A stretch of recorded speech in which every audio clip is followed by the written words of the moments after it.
Long ago, in the village of Obamawagun, life was good.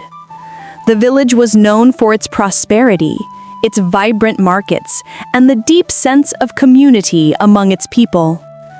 Festivals filled the air with music and dance. Harvests were bountiful, and children laughed as they played under the shade of the great Iroko tree. Among these children was a quiet girl named Lalompe.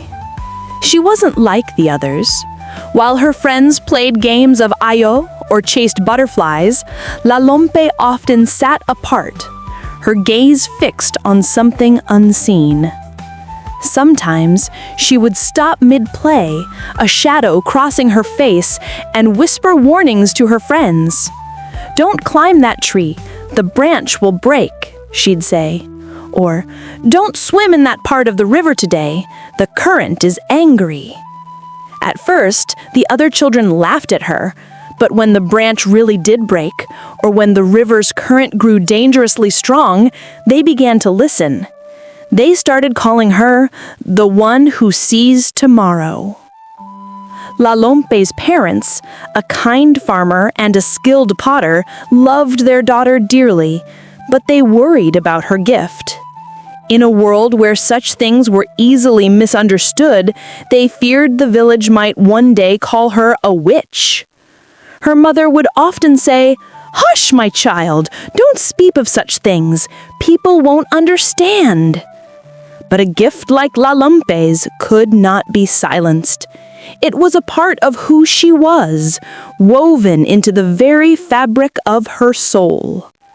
And soon, a vision would come that was so terrifying, so immense, she could not possibly keep it to herself. One hot afternoon, as the sun burned high above Obamuwagun, Lalompe was helping her mother grind pepper in the courtyard. Suddenly, she dropped the grinding stone. Her eyes widened in horror. Before her, the world dissolved and she saw fire. Not the comforting fire of a cooking hearth, but a raging inferno swallowing homes, devouring the marketplace, and turning the mighty Iroko tree to ash. She saw people running, screaming, faces streaked with soot and tears.